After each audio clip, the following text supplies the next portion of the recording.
Hey, how's it going? This is your boy Jay. I handle Jimmy B. Martinez, aka Hey, how's it JBM. going? This is your boy Jay. I've been in I handle Jimmy B. TPP for Martinez, maybe aka about How's it going? This is your boy Jay. I've been in I handle Jimmy B. TPP for Martinez, maybe about aka what? I, all right, don't matter to me. Yeah, this is your boy Jay. I handle Jimmy B. Martinez in TPP. I've been in TPP for maybe about what is it? 3 months, 3 4 months now. Um, I've been in the text feds for about 6 to 7 years.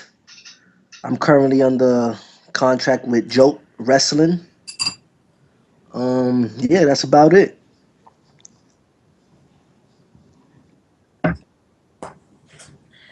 Hey, what's up, guys? My tag is the fifth animal. Most call me Fifth, or Animal for short. Some know my real name, and some still prefer to call me Fifth or Animal. But I overall would describe myself as a people pleaser. I've always been kind to people, and I do my best to make those I know or those around me happy in some way. I'm very easy to talk to and converse with. A lot of people they come and talk to me about general things just because I do give that sense of comfort and amusement. And my league partner is actually his gamer tag is Afro Gentleman.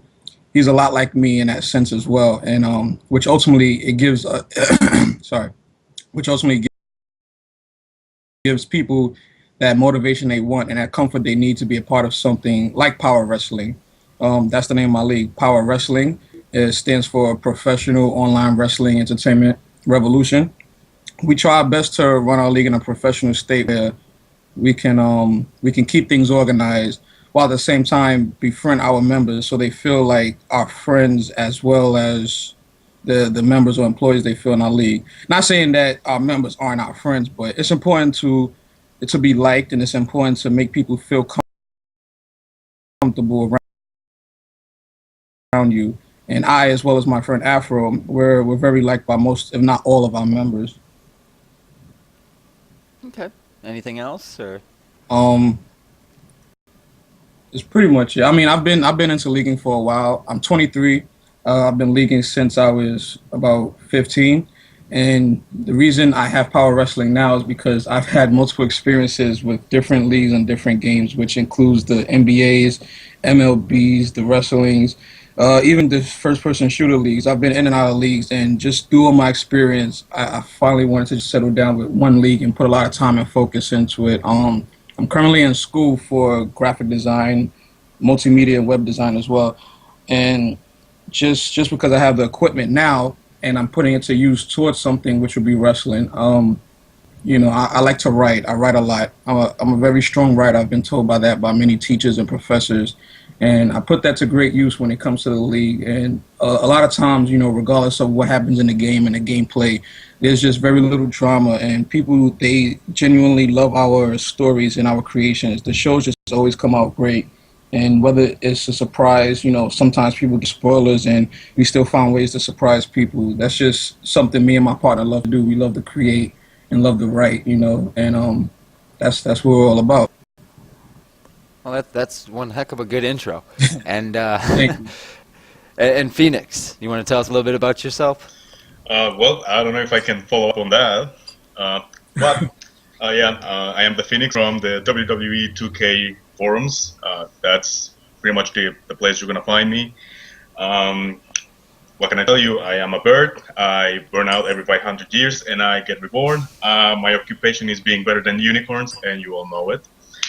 And I have had my experiences with online federations. Unfortunately, they're not the best ones. I have seen them fall and crumble. So if there's anyone that knows what makes a federation go all right, that'd be me. So there you go. All right. Awesome. All right. Well, with that being said, we're going to get right into the first topic. We've got a few topics tonight, and I'm assuming that we're going to have probably a little bit of a lengthy conversation in a couple of these topics. But the pay-per-view kind of sees WrestleMania. Right now, we're seeing the 60-minute Iron Man on the stream. Daniel Bryan and Chris Jericho in Vengeance Arena. Events like this, when it comes to leagues and feds, Usually, from what I've seen and what I've experienced with me running the power plant, is that sometimes, given certain situations, by the closure or by the end of this show, by the end of that CPV or pay-per-view event, sometimes there's issues between other members of said league or said fed. Doesn't always happen, but it does happen occasionally. And do you think that events like that, do you think that they're good for leagues and feds, or do you think that maybe there's something that should be passed upon or like a necessity? What are you guys' opinions on them? Well, I guess I'll go first. Just to remind everybody, this is Fifth Animal speaking. I think pay-per-views and events for leagues are mostly an ultimate way to prove something, and I'll elaborate on that. Generally, for my league, our pay-per-views always excite our members because they look forward to the big matches from their storylines, and there's always surprise, as I mentioned before. But more so for me and my partner, it's a way to prove ourselves and others that we can and have put in the work. Every pay-per-view we try our best to top our last pay-per-view, our previous shows, and in addition to that, we prove our hard work as matches and stories wind up closing up for the previous weeks or so. I mean, our pay-per-views tend to be more matches and scenes because the weekly shows have all the scenes and storylines. But the pay-per-view is where dudes can duke it out for this and that reason. So I think for leagues in general, when a pay-per-view is being made, it needs to be kept in mind that you're not just doing a job for yourself, you're doing a job to prove a point, whether it be to yourself or to others. Well said. That was very well said. Thank you. Man, this guy's good. You gotta hire him. This guy's good. I have a lot of time on my hands, and I spend a lot of time just thinking. And like I said, I'm a people pleaser, so I take in a lot of information, and I always absorb information, and I give it back, whether it's the same or whether it's more added to it. Yeah. All right. And the CPV, the pay-per-view, I think that's that super show that it's your chance to prove yourself.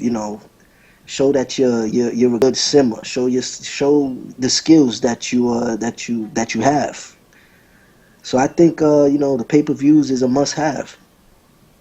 Definite must-have for you. Okay. Yeah. All right, and Phoenix? I agree with the thing that is a must-have. You gotta have your pay-per-views because it's the culmination of the stories. Just like WrestleMania, just like the Survivor Series, these are the big pay-per-views where the title is on the line. When you see the conclusion of a story and the beginning of a new one, you have to have those because after all, it's on a wrestling game, and you gotta follow the wrestling model. That's what the people are tuning in for. They're not trying to see the wheel get reinvented. They want to see something that they can follow, that they are familiar with. So to have those pay-per-views, it's something that you must have. No ifs or buts about it. Very nice. And I do agree that the CPV pay-per-view events, I always call them pay-per-views, but I know I put CPV up on like YouTube and on Twitter and stuff, but I always call them pay-per-views, just because that's how I know it. And like you said, it's you don't want to try to reinvent the wheel. You just want to stay on the path that works. And I think that they are much needed. Like everybody was saying, not only does it help to let you go out there and to try to top what you've been doing, for the past 3 weeks or 4 weeks, but it gives you that opportunity to close that part of your story. If Daniel Bryan and Chris Jericho had a real life feud right now, right? And then they wrapped it up at like Night of Champions, the closure would be either Bryan or Daniel Bryan or else Jericho winning, and then however that match would be portrayed, whatever the fallout would be from that. Right. And so I definitely agree. Pay-per-views, they are a must-have for any league. It would be really plain to just go week, just right. continuous episodes. It'd be like a nonstop running storyline, which, ultimately you want to make a storyline. You want to immerse viewers in your storyline. That's the thing. That's the trick. You want to make them feel like they are a part of it. Exactly. Can I elaborate on that? Yeah, go ahead. Yeah, well, like you were saying, you want to have everything continue week, and pay-per-views would also be an opportunity not only for the creators, league owners, but for the members too. Being on the same show every week can get boring. You would need to promote some sort of way, and a pay-per-view would be a way to do it. Sometimes you watch WWE and they have these 3-hour long shows that they that they promote, or they have like a anniversary show they promote. It's all about promotions at times. And pay-per-views is like the ultimate way to promote. You know, you wanted to let people know that this is supposed to be some sort of end or like a climax of the league or storylines. And, you know, if dudes, like you were giving an example between Jericho and Daniel Bryan, if they were having a real life feud and the closure would occur, but only they know that the closure is supposed to occur. Nobody else knows the closure is supposed to occur, or not occur is what I meant to say. You know, let's say that they wind up fighting, you know, and you know, only thing that the only inside job would be between the owners if they plan to include a third person to actually drag on the feud between those two, or just have an ally with Jericho or Daniel Bryan, someone to come in so that keeps the feud going after the pay-per-view, and no one ever expected. You know, then you have that kind of awe effect where everybody's like, I never saw that coming, or I didn't know. You know, it's like, okay, now I can actually watch these two compete week after week again because they made a twist to it. They made an addition to the picture, you know?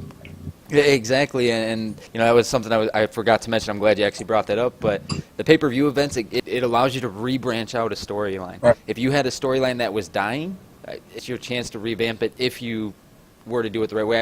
I've done it myself. I've done it, and the storyline didn't get revamped the way it was supposed to be, and it ended up flopping really bad. Oh, man. So, You know, so I know that it can happen. It can go both ways. You can either revamp it, and it can totally give it a whole new dimension and become really good, or it can become poo-poo. Poo-poo. don't watch WCW when you're writing this, because that's not the type of inspiration you want, especially in the 2000s. That is very true. Right. And then we kind of start touching on our next little topic there, but you know, what it takes to make an interesting storyline for a league and a fed, and we kind of get the best of both worlds here because you know, me and Fifth Animal, we run leagues, and then Jay and Phoenix are competitors for leagues.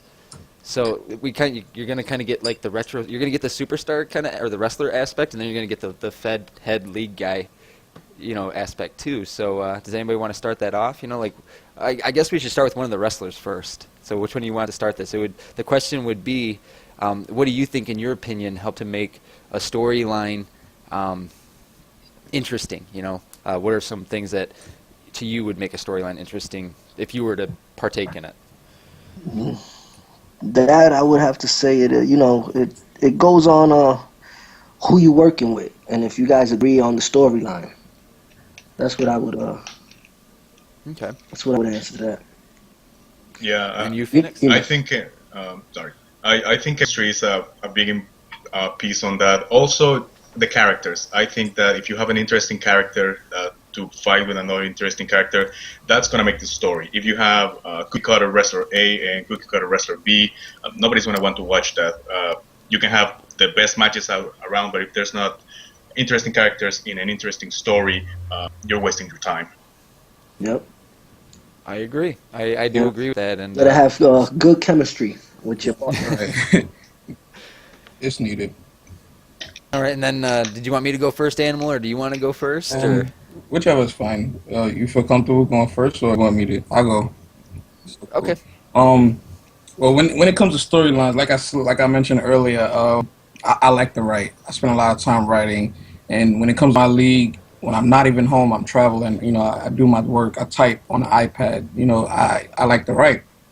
So when it comes to storylines for leagues and feds, I want everybody to pay close attention because storylines is what drives a wrestler as well as a league, because everybody is not going to always be there just to fight for the hell of it, unless you someday want to kill yourself in a fight. But I think it takes three things, man, and those three things is: one, an open mind; two, acceptance; and three, balls. You need to have balls. When one has an open mind, it then enables the mind to be open to pretty much anything. We have gimmicks and characters in power wrestling that are main eventing and loved by accident. You know, we accept that, and stories, most importantly, need characters, interesting characters, which Phoenix had touched on. Now, everyone has their own opinion as to what makes an interesting character, which could be anything these days. That is true. I think what draws people into stories, though, is the unique way an open mind could accept characters and piece them together with others. Now, piecing them together is where the balls come in, because you simply have to have the balls take others' ideas and creations, no matter how weird or quirky it is, and make it work on a professional level and entertaining level.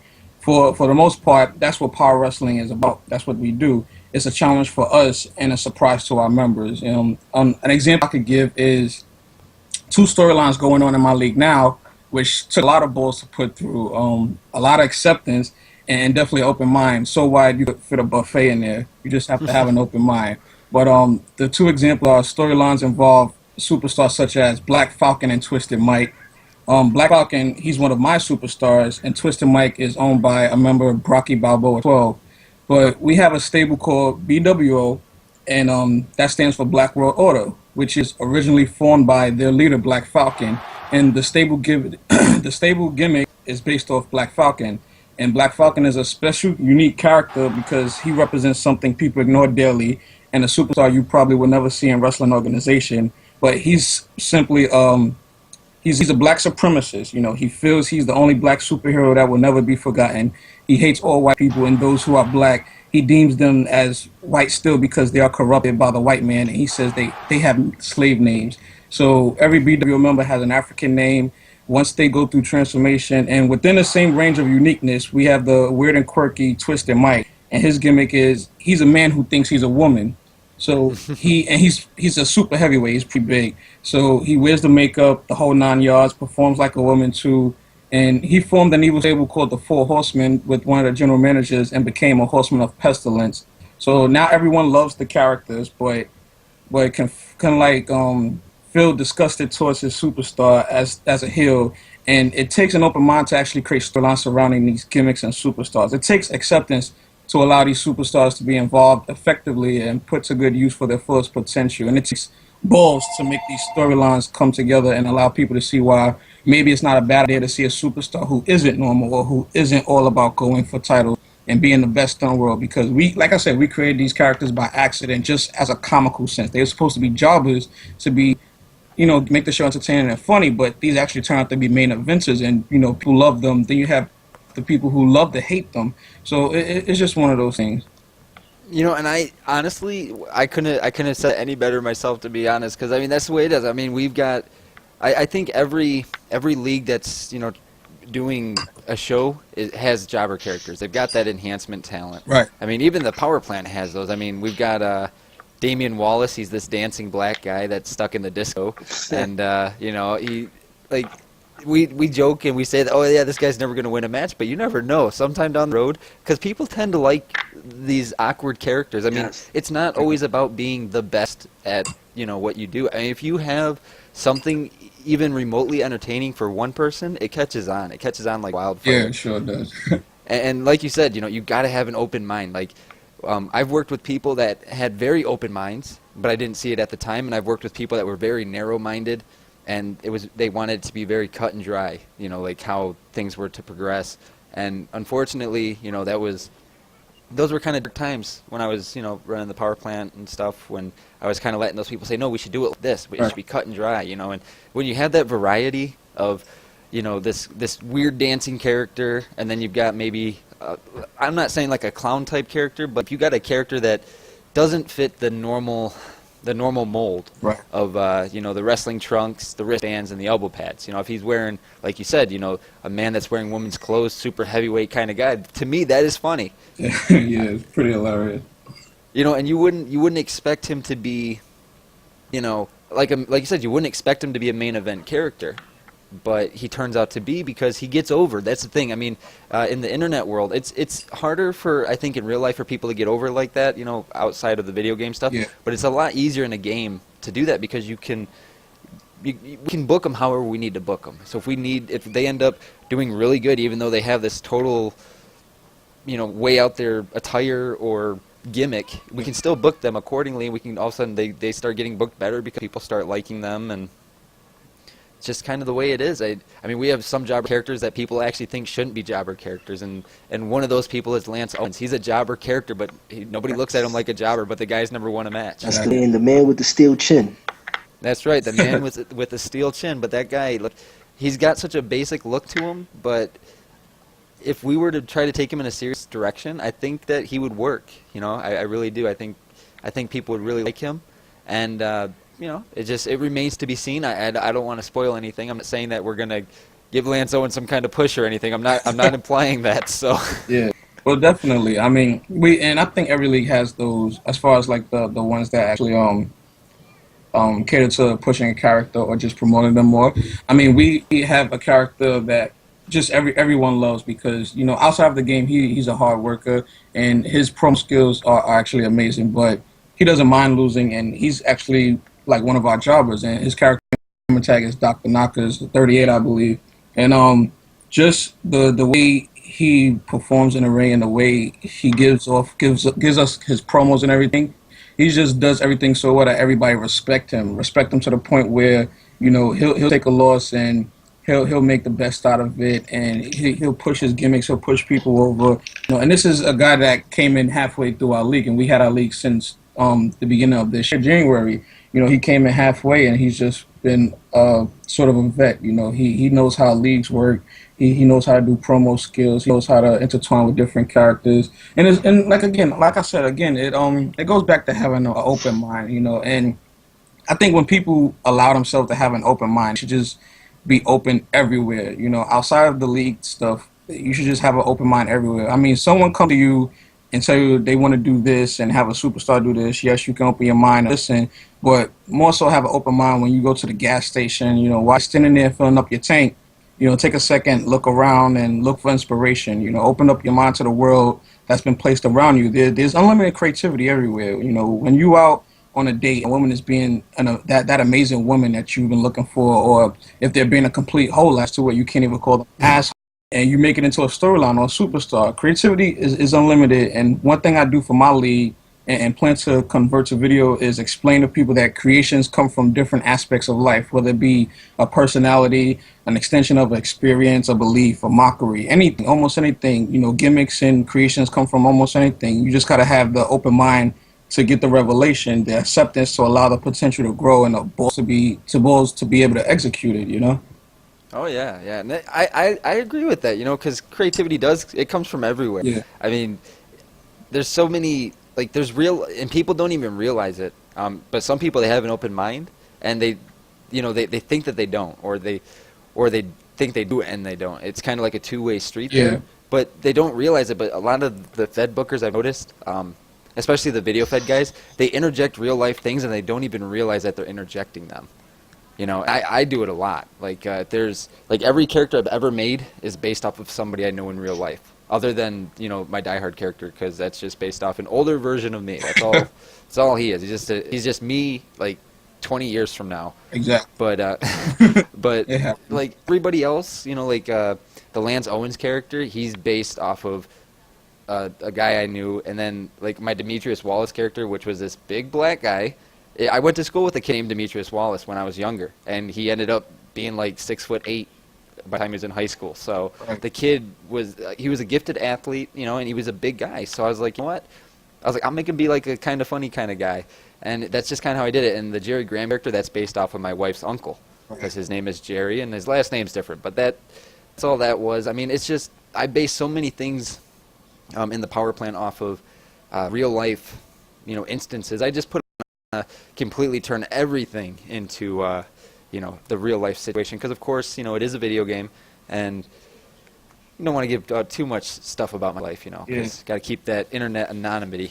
I got to keep that. So because the world we live in, it's a bit sensitive, and that's one reason I think that professional organizations out there, when it comes to TV wrestling, that they don't want to put too much or certain things on television, because the world we live around, they're very sensitive, and I feel like the biggest stable in the league, right? My league right now would be BWO, and I think they would never promote that, not for the simple fact that they're black, that's probably one of the reasons, but not for that only reason. But BWO, they represent a lot of stuff in the world today, which would be racism, and the conspiracies. So, it'd be like socially unacceptable. Exactly, so stuff like that, you wouldn't see, but stuff could be created based off of a belief or mockery, but we have simple characters too, where it's just one of our members, he came up with a guy named Mark Question, and all he does is ask questions. He never goes out of that.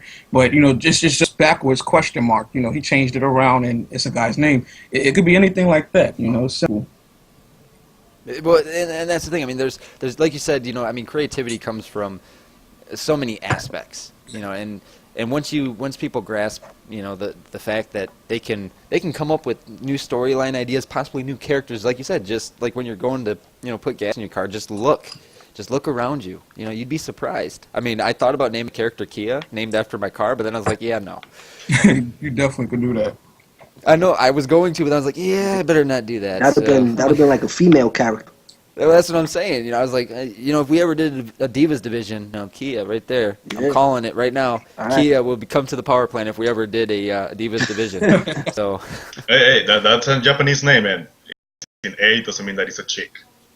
So that's just my 2 cents. Something to have in consideration. Yeah, it could work. I like this Phoenix guy. I like him. I love his voice. You know how many female cars you would have named after cars? A Kia, Mercedes. Lexus. If I was to ever make a female car, I would name her my favorite drink, Hennessy. Oh jeez. That works strangely well. I like that. It really does. You'd be surprised. A lot of things could work. You have a Kia come in and she's just all about cars. She got that sort of obsession with cars and everything. Even give her like a figure like a car, somewhat. And then her promos and everything could always just be metaphors. Her moves could be metaphors towards cars or something in reference to cars. You can make anything. She could be like a female Del Rio, come out in a car. Exactly. Come out with just a towel on. That would be great. All right, so that kind of leads into our next question here. Big roster or small rosters? Or I guess I should reword this because that was really open-ended kind of topic. Because in the power plant we have very few handlers. We have very few people that actually play the parts of the people, but we have numerous characters that are played. Yes. So do you think it's better to have a smaller number of people playing more parts or more people playing less parts? Well, I'll go first. From a CEO point of view, I mean, we do the same thing in power wrestling. And if you guys ever go to the website, wrestlingpower.wix.com/wpower, our rosters are somewhat average, or if it's big, it's big.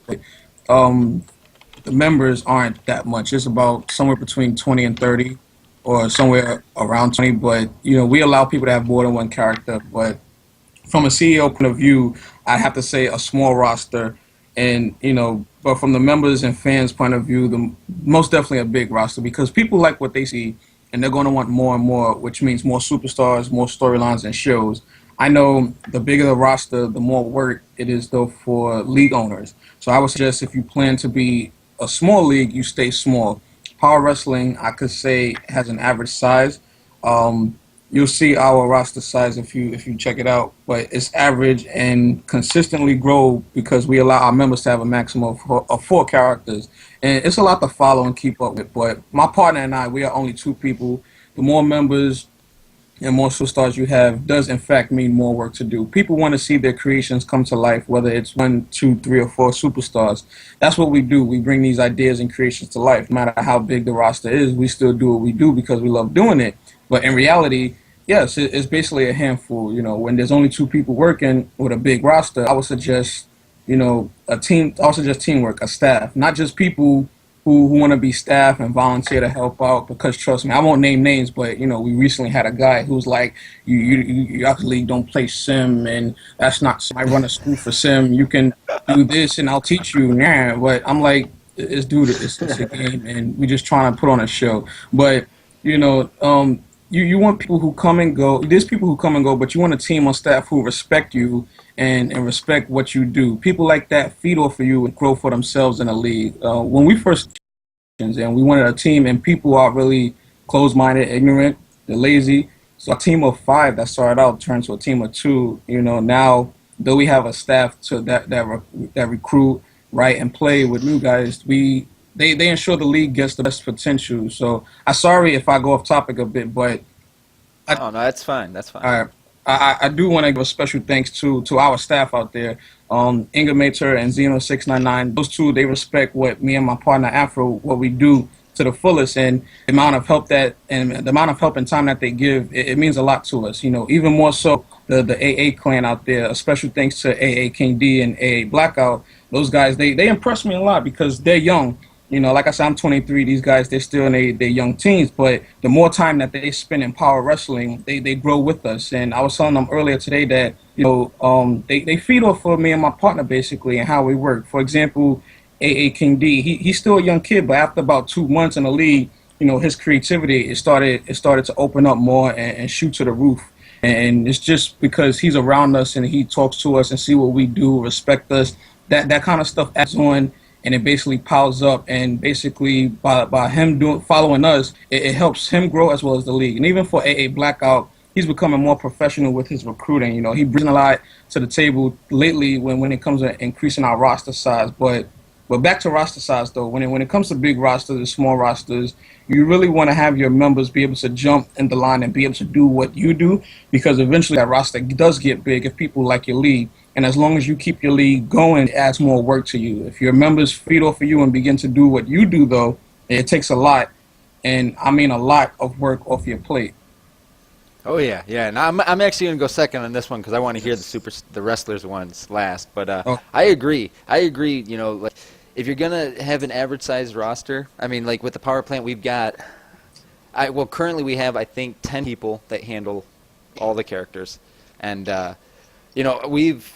every little kind of hiatus we took before that, we had rosters of like 30 people, like 30 different people controlling one person each, or maybe two. Like at one time we had a roster of like 45, and then we've had rosters of like 20. And I think my magic number for me is a smaller roster, like 10 people. I like that handful of people because, like you can get more productivity, and you really get to see, like I don't want to say loyalty, but you kind of get to see their true colors. If they're going to help out the show, or if they're just, in it just for their own personal gain. And like you were saying, there's there's scandalous people in the community. Mm-hmm. And we were talking about them before we came on the podcast. People like that are people that you don't necessarily want to associate yourself with. And I've associated myself with people like that before, and it was a horrible thing that happened. I mean, it caused a lot of people to strongly dislike me, and just recently I've only started to kind of repair that damage that was done. And it's just like, you make one bad decision and it will follow you. And so that's why, for the people that do run leagues, and that was a really nice catch finish from Chris Jericho on the stream right there, if you didn't see that code breaker from the springboard. But yeah, so I believe that having a smaller roster with people handling more than one character, I think that's a really good way to do it, because then if you have a match card with 8 matches on it, I mean, I don't know too many shows that have 8 full matches on one weekly card, right. But if it was to happen like that, if you have that in amongst 10 people, potentially you can knock 2-3 matches out in just one little sitting with just the same people, if they were all their characters that were being used. And that's one thing I definitely think. I mean, I could see myself working with a bigger roster, but the more people you have, the more people you rely on to get the show done. Yeah, exactly. And but before the Superstar, I just want to add that it takes a lot to actually put the shows together and everything. Like I said, there's only 2 people when it comes to my league that actually record and video edit. Before we even started out with just me having the equipment, before my partner got the equipment, and he would just do what he got to do, send it to me, and then I basically have to do 2 shows. But eventually when he got it, took a lot off my plate, opens up the window to a lot of work that we can get done, that we want to do for the league. Then we have members, like I said, they feed off of us, and they want to get the equipment. They want to be able to do what we do and help out, and even bring in a 3rd show. Just if the roster ever gets too big, we just bring in a 3rd show, or we just have another league help out. come in as a third show or another league. And as long as the help is there, people they cater to you, they like you, they respect you. There's going to be those people who are going to feed off of you, feed off of what you do, and give you what you ask for or what you need. I agree. Die Hard pretty much said it. I'm down for a small roster. If those 10 people, if you work well with those 10 people, leave it at 10 people. There's no reason to go 20 or 25. Those extra 10 or 5 people will probably destroy your league. So, I would say small roster. Okay. Short, sweet, and simple. Yeah, I could touch on that. I could agree. Yeah, I mean, you never know who comes in, but from your point of view, I mean, Phoenix, do you mind if I ask y'all a question before you go? No, go ahead.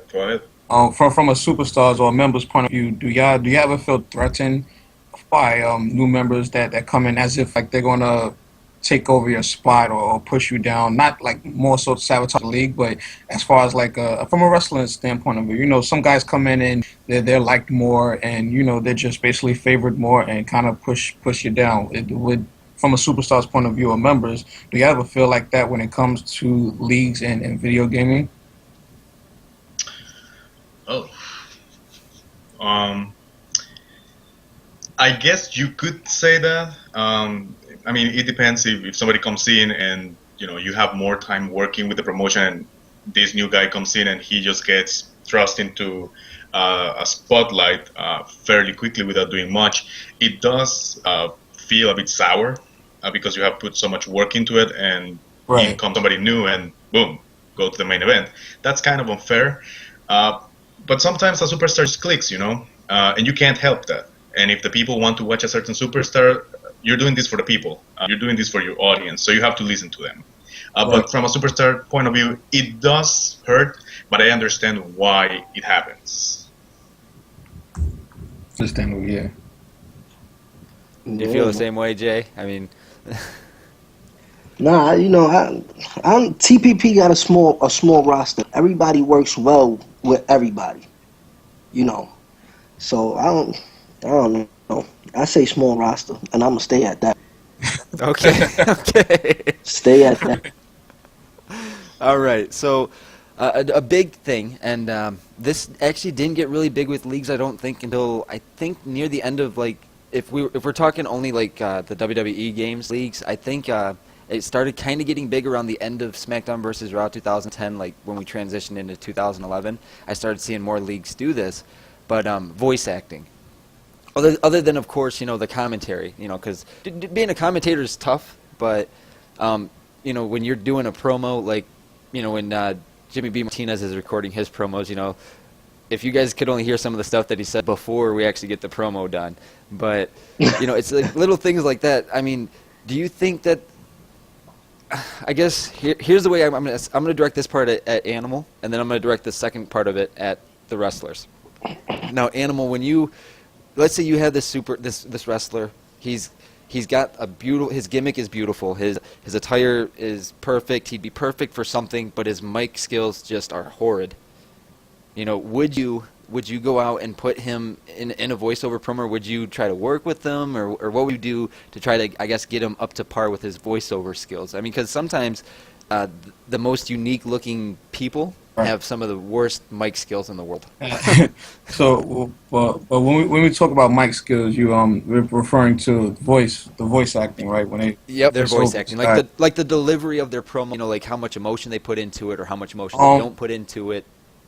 Overall, I gotta say, it kind of go both ways. Like I say it's a good thing, and the reason it's good because some people can't read, and some people don't like reading. Some people get bored reading. So music or noise brings awareness.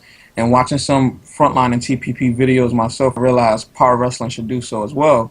So for leagues, it's a good thing, but it's not for everyone, I could say. I mean, for the longest period, power wrestling didn't do voiceovers for like the whole season 1, because again, it adds more work to our plate. Now the freedom we have on our shows with people's help, and we try to do some voice acting, but then you run into complications such as people talking too fast or people not talking loud enough, and then you got to make sure the audio sounds right. And I think personally, my audio for my voiceovers are horrible because it sounds like cam quality. You know, basically what I'm speaking through right now, and I want my audio to be, you know, to be honest with you, I want to be as clean as yours, Die Hard, because I watched a few of your videos, and you know, I can admit that your audio sounds pretty clean. You know, but then to do that for everyone else, it does add more work, and I believe, you know, for league shows though and voicing your characters, literally it's a good thing because sometimes people just wonder, like, you know, what would this guy sound like, or sometimes they kind of have a comical sense where this big guy talks like a little girl. But you know, league owners, you all should remember every league edition adds more work. You know, like WWE and TNA are not ran by 1 to 2 or 3 people. There are numerous teams who execute for a great show. But so when it comes to leagues, it's a good thing to have, but don't go out and do it unless you're prepared and you have in mind how to do it or how you want it to sound, etc., because it does add more work, and it doesn't make sense for you to put in the time and the hard work if you're not going to get the best of what you believe is the best. You know, always try your hardest to make your vision or your ideas come true. Exactly, and like you were saying about cleaning up audio and stuff, it's a lot easier when you do the audio.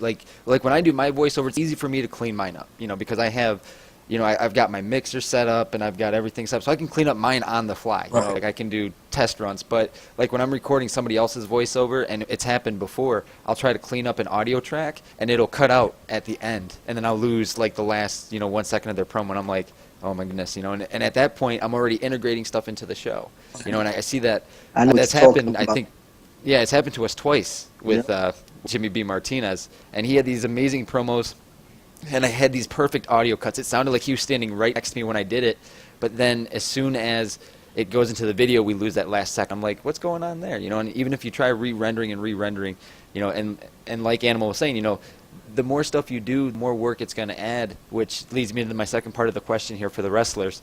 You know, especially for Jay, because I don't know if Jay was ever prepared for the voiceovers. I just kind of came to him one day, and I was like, hey, I need you to write out this promo voiceover that you're going to record. Not at all. That time you came up to me, that was the first time I ever in my life did a voiceover. Yep. I mean, I guess what my question is, I mean, because I've been doing the voiceover stuff for a really long time, and especially like for Animal, you know, you're getting you know, web design, right? That was, right. Yeah. Multimedia web design. So I mean, you have to do some sort of communications, you know, like for one courses in college, correct? Yes. Okay. Well, so yeah, I mean, so he's going to get some experience, you know, speaking in front of people and everything. So in that sense, I'd say it's a little bit different. But for like those that don't have that type of experience, I mean, my whole life I've been in front of people talking, my entire life. So it just was a natural thing for me to always be like, oh yeah, I'm just going to be diehard on the mic, you know, and then I'll be the voice of Christopher Billings, and I'll be the voice of like 6 other people in the power plant. That's the power of pitch shift, everybody. You can make yourself sound like yourself, you can make yourself sound like Satan, or you can make yourself sound like a little girl. Right. But for the wrestlers, you know, and I want to know if this is something you'd be interested in doing, Phoenix. But if you joined the Fed owner just kind of randomly came up to you and was like, hey, you know, we'd be interested in doing voiceovers, would you feel comfortable enough with the way your voice sounds to, you know, possibly record more than one voiceover, you know, make it a continuous effort? You know. Well, you guys like my voice, so that's a plus. But seriously, I also have a lot of experience talking in front of people. I do that on an everyday basis, so I'm not really scared of it. I actually belong to a Facebook group, and we have started to shoot promos with each other, and we have different gimmicks and all, and we're just shooting promos. We're just having fun, and you can see the personalities. And some guys have fantastic promo skills, and some others are not as comfortable with it. Some are just sticking with text. But yeah, in my case, I'm already doing promos with visuals. I wouldn't have any problem doing audio promos. Okay. All right. Well, that's good. I mean, and that's one thing that, again, it goes back to having an open mind. You know, like Animal was saying, if you have an open mind and if you can adapt to the situations that you're put in, you never know. I mean, there's some people that you would assume that they'd be horrible at doing voiceover acting. I don't know if you guys know who Aaron Edmondson is, but he's a really big sim guy. Like he was in NGC and stuff and some of the other leagues, and Aaron Matthews. Why did I say Edmondson? But so I worked with him for a little bit inside of TPP a couple of years ago, and we've always been kind of friends and stuff. And he used what he was learning in the video game to actually start achieving to be a real life professional wrestler. You know, like he was posting pictures on Twitter, you know, taking chops and stuff. His chest was beat red, and believe it or not, when you talk to this guy on Skype, you would assume that he would just be really bad at doing like a voiceover spot. But when he does his voiceover spots, the delivery was so well. It made you feel like he was actually a professional wrestler delivering a voiceover. You know, that he had such delivery with it. He had so much emotion in what he was saying. It was like you couldn't tell that it was, you know, a scripted writing that he just, you know, wrote out on Word. It was so well. It just, and that's the thing. I mean, there's a lot of diamonds in the rough. Exactly. And, yeah, and that's the thing. That's why I always say if somebody is in the power plant and if they feel a little uneasy about doing voiceovers, you know, we'll do a couple of test ones and see how people react to it. Because usually, if they don't post it in a comment on the video, they'll send an inbox message and they'll be like, "Oh, I didn't like this," and it's like, "Well, why didn't you leave it in a comment?" Like, "Oh, I didn't want to hurt their feelings." Right. You know, it's like, well, they need the feedback so they can try to get better. Exactly. You know, and recently doing voiceover, you know, commentary with one of our staff, you know, we did commentary and it, to me, sounded good, but when I'm putting the show, you know, everybody realized, you know, they barely could hear him opposed to my voice, you know.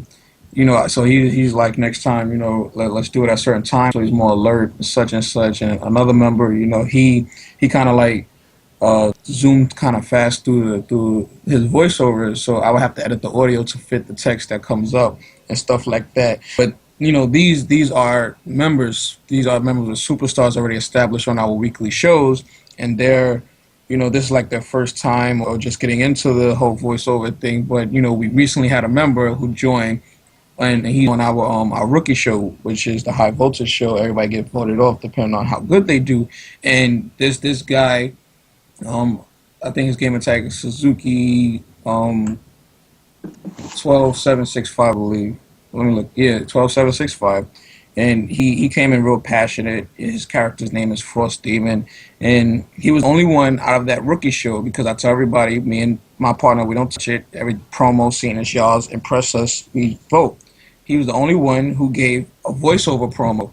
You know, despite how he performed or how his character looked, his voiceover and promo skills made his guy sound like the way he depicted it. And I actually liked it. You know, it was short, simple, but it fit him. You know, he took it passionately or serious to a point where he made it come to life, and I actually felt his character come to life. And that's the kind of effect that everybody should, you know, feel with their characters, whether they're doing voiceover or not. Because truth be told, everybody, when they create a character, it's sort of a piece of them. And a lot of times we have characters in our league and we tell people, you know, come in, you can use this person if you're having a hard time with a gimmick, but they always want to use theirs because it's a piece of them. You know, every character has a voice, and that voice is from the creator. Exactly, and you're saying that exactly right, too, because, I mean, every creation I ever made, it's always got some part of me in it.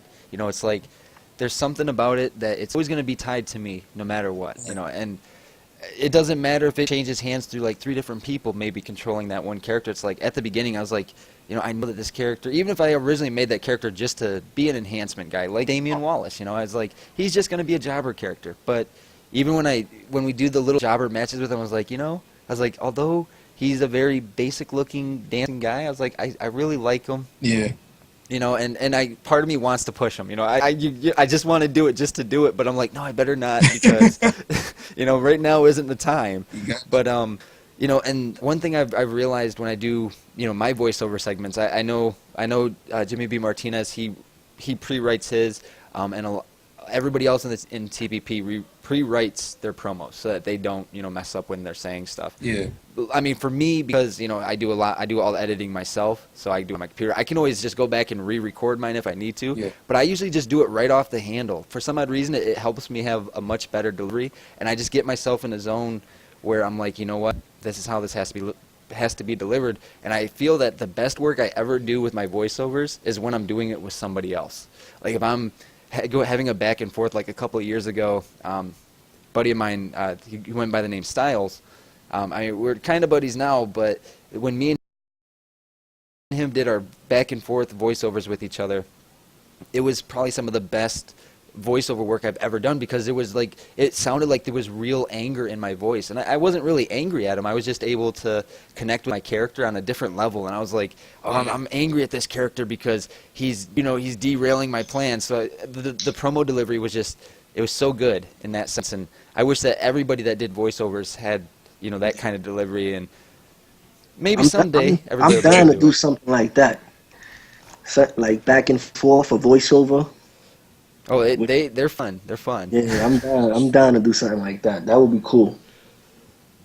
All right, so we got about 7 minutes left on the stream. I figured we'd end up going over an hour, but it looks like we're going to make it right on time. So, final thoughts here. I guess I'm going to give my little plug, because on Saturday night we have our Blood and Glory pay-per-view event, and I think that's going to be fun. It's going to be streamed on the Twitch channel at 8 o'clock Eastern and all that stuff. And Jimmy B. Martinez will be in action. He's going to be in a triple threat match. Yes. He thinks he's going to win. That's what he thinks. He thinks he's going to win. So this is in character right now. Die Hard saying Jimmy B. Martinez ain't going to win. Brick Wall is going to kick your ass. Yeah, well, you and your TCO members could kiss my ass. That's in character. And that's in character. That's in character. All right, so Phoenix. Now, you are a PS3 player, correct? Yes, sir. All right. Now, if anybody is a league owner on the PS3, the beautiful Sony PlayStation 3, this young man, okay, he may sound like Ron Buster from Fam. Yes, I said that before we even started earlier. Yes, he may sound like him, but he doesn't yell like Ron Buster. As you can tell, his voice is very cool sounding. So, if there's any league owners out there that are, not going to crumble and fall apart after like a week, give this guy a shout. He's right on the 2K forums. It's very easy to find that forums. I think it's, 2K.com? 2Ksports.com/forums. So you can't miss it. It's pretty easy to find his thing. It's the Phoenix. That's his name on there. And, if this isn't enough to help you kind of get an idea that this guy's willing to help your show, he's not just looking, to become the most popular person in the world. He's looking to help a show and help it expand. I would love to be able to say, yeah, hey, I helped the person get into a league or a Fed, but I know it's not always going to happen. So if any of you PS3 league owners do see this, give this guy a shout, please. Please give him a shout. Make me feel good. I'll give you a cookie if you do. Can I have a cookie? I can send one. I'm going to have to shrink wrap it, though, because, That's fine. Hey, you mind if I do a quick plug, too? Go ahead. Well, this one is not for a league, because obviously the one that I was in before collapsed. No, it's actually for the Facebook group that I mentioned before. It's called the Wrestling Goons. We are a community of fans of wrestling, and we have a lot of fun. So if you want to check it out, it's the Wrestling Goons, all capitals. Come and check us out. It's pretty fun. And then Animal, do you want to give a plug here before we go off? Or? Sure, yeah. Like I said, the league is Power Wrestling, and you can check us out at our website. Like I said, I'm going to school, and I'm actually almost done for multimedia and web design. I designed the website, and I put a lot of time into the website. It's wrestlingpower.wix.com/wpower. Again, that's wrestlingpower.wix.com/wpower. It's very easy to navigate. You can find everything you need there, including storylines, and sign up. It's very easy. Like I said, we run things kind of a career mode online, and I just want everyone to, a special tip to everyone: have an open mind. Try giving a slow yes rather than a fast no to things. It opens up a lot of potential for your league when you open up to various ideas. My partner and I, we're mind machines. We work without the 25-cent insertions, but others, they come to us daily with ideas, and 9 times out of 10, it's a so yes opposed to a fast no, just because we're open to ideas and opinions. It's a matter of accepting to allow people to express themselves, and no one deserves to be rejected and told no. I love leagues in gaming, and in life, you want to remember we're all human, and we deserve to have the freedom and to express ourselves just like anyone else. Use your mind everywhere you go, absorb everything around you, then bring it back, have fun. Bring it back to your league and surprise your members, fans, and yourself. And that's what we do in Power Wrestling. And it's been a busy week for me because I have a lot of work with school, and on top of that, I have I have the high voltage that recently got posted up for our league for the new guys. And then we have our pay-per-view this weekend, which is Discharge, which is a draft pay-per-view. So, we have to deal with roster switch up here and there. And at the same time, I have to do a lot of editing for big matches. And if any of you guys caught earlier the gimmick descriptions I gave about the Black Supremacist Black Falcon, BW, they'll definitely be in action. You could catch them there. And the storylines leading to him having to team up with someone he hates, which is a white person, and it's pretty comical. So tune in this weekend to check out Discharge pay-per-view at our YouTube channel, Admin Animal, or you could check it out on our website. Again, that's wrestlingpower.wix.com/wpower. And I will definitely, I'm going to definitely put all these in the video description, so you guys, you'll be able to go to Ollie's Facebook group. That was Wrestling Goons, to Power Wrestling's YouTube, and then, of course, I love the plugs, and so you guys definitely, you need to watch Power Wrestling this weekend, and hopefully I'll see everybody on at Blood and Glory this weekend. Hopefully that's Definitely. Lots of work went into that one this weekend. A couple of different modified edits had to go in, so hopefully it all comes out really good for everybody, and if everybody enjoys it. And thank you for joining us on the fifth, or is this? Yeah, this is the 5th episode of the TPP Podcast. So thank you again for joining us. I'm Die Hard. I was joined by